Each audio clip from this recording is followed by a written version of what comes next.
Welcome into the latest edition of Extra Time. Shaka's here, Nadem and Macca. Macca's complaining. That's a surprise. Am I complaining? Complaining about my questions, my very lovely questions. You're so contrary, aren't you? You ask one question, you get an answer, then you go against that answer and then say exactly the same question. Doesn't sound like something I would do at all. Macca, do you think that Madrid midfield can find harmony when Jude comes back? I feel Jude may upset the balance they currently have. Who's that from? That is from something developer. Oh, yeah. Yes, I think they'll be absolutely fine. Why do you want to know who it's from? Because it's important to say who it is. Why? I never say who it is. Detail developer. I think they'll be fine with it when he comes back. I think now Luka Modric has gone.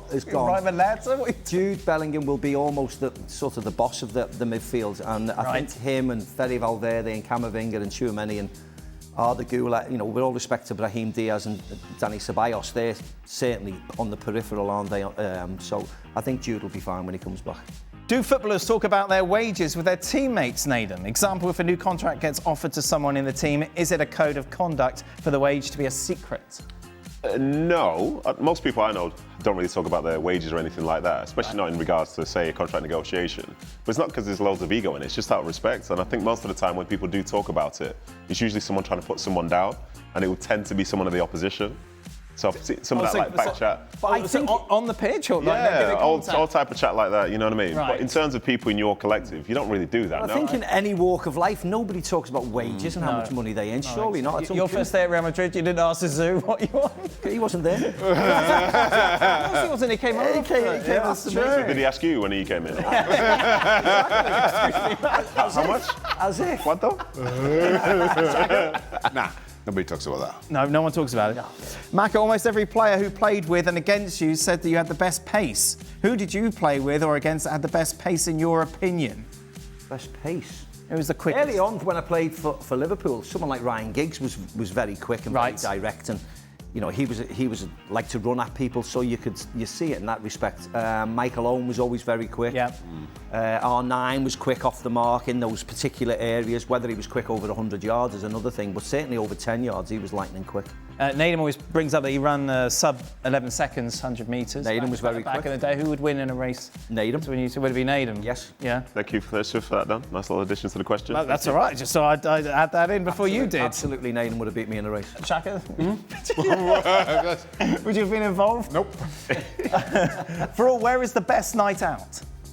Between Manchester, Liverpool and Newcastle. I don't know. I wouldn't know. I would. Proper question as well. I haven't been out in any of those places. Back in the day, I wouldn't What's know, Newcastle, the big market? Yeah. Yeah, the big market. Julie's nightclub. Julie's nightclub. There we go.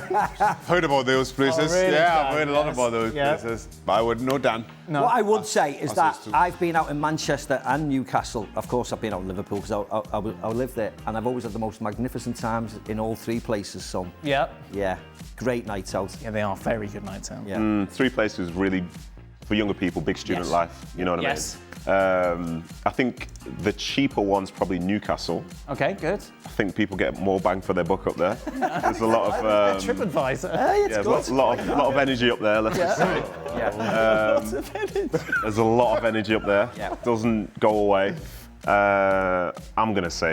I'm obviously going to say Manchester, but Liverpool. You think so? Yeah. I think so. Yeah. Did you go out much? Like, you don't come across as someone who goes. Well, when I was younger, I used to. No, Right. my old life. No, I just stay indoors now. I don't do. I think most people, if they don't know the geography of England, the three northern towns, the three working class towns, and the people when they do go out on a Friday or a Saturday, the weekends, they really enjoy themselves. Very, very friendly places. Yeah.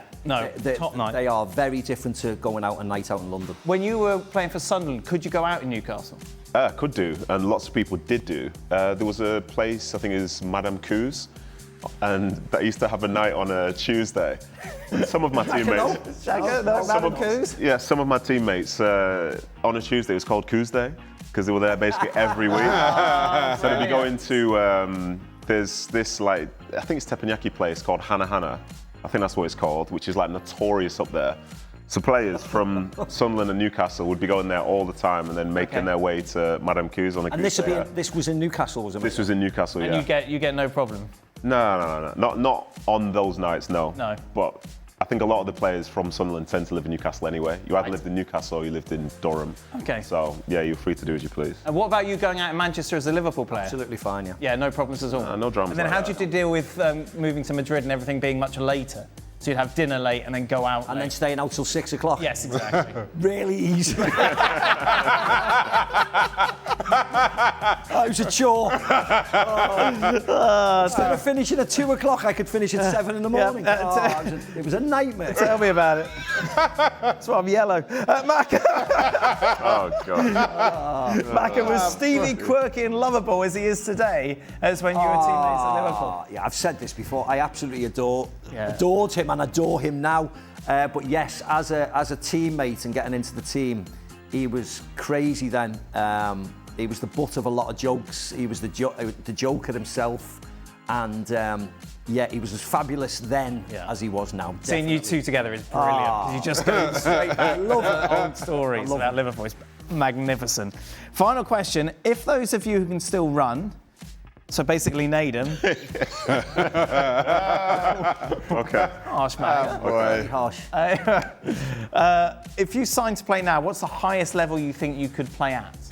As in right now, without training, just go straight in. No, I suppose you can train for a bit if you want. They've given you MLS Championship, A-League, Sunday League's a bit disrespectful. Sunday League's a bit disrespectful. Right. Because a lot of those people can't run. I think we train and I could play in those other three. Yeah, I think I could do that. You could play in the Championship still? I think I could do, yeah. Why don't you?